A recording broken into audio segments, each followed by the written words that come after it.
Start. Hi, I am a black man, 50-something, living with HIV and AIDS.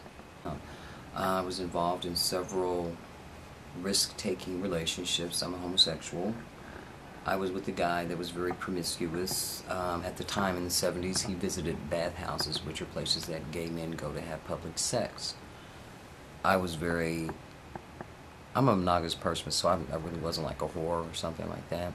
But basically, I contracted the disease from this guy.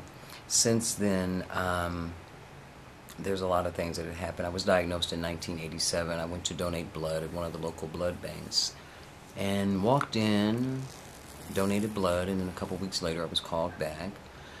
I was very, very briskly escorted into a real dingy office, and there was an Oriental lady that was sitting behind the desk, and she just very bluntly told me, she says, "Well, I got bad news for you. You have AIDS. You have maybe 6 months to live. Sorry, I need a list of all the people that you've slept with within the past year." And I looked at her, and I thought about it, and I was stunned because there was nobody there to soften the blow, and I can just be me, and I'm just going to be real honest. I was like, fuck you, okay?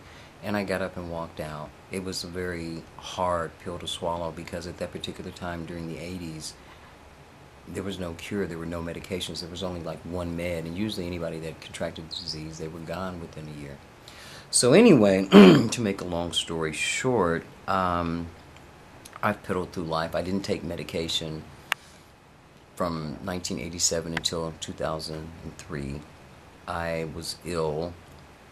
No one wanted to be bothered with me. No one knew. The hardest part about this disease is trying to conceal it. You don't want anybody to know that you have AIDS, only because you're labeled as something nasty and dirty and disgusting. So anyway, I finally decided that I was going to combat the disease, so I started taking HIV medication. The second part of this is going to discuss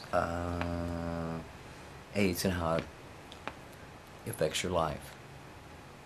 Basically, after that, I started taking medication. I realized that there were a lot of things that I couldn't do. I started out taking 6 pills a day. Currently, I am taking, with psychological pills, I'm taking probably anywhere from 56 to 57. Some days I take less because I decide that I didn't want to be sedated with Xanax and Zoloft and Paxil and Lexapro because I feel real passive, and that's not my nature. I have a very aggressive nature.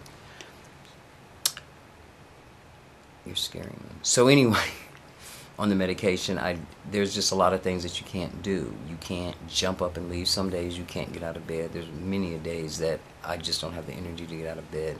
There's some days that I don't even have the energy to go to the restroom. Fortunately, I'm aware of how each and every one of my meds affect me, so if I have things to do, I basically have to live my life around the medication.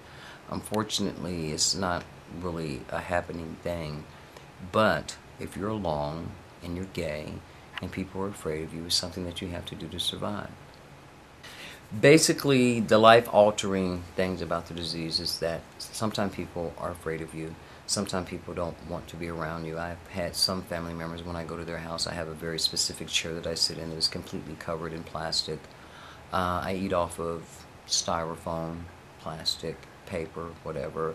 I can't play with some of my nieces and nephews because I have the disease. Once again, I'm labeled dirty, nasty, disgusted, and tainted. That's one of the, probably the worst life-altering things about the disease, is because you're labeled. I'll tell you about a few of them more later.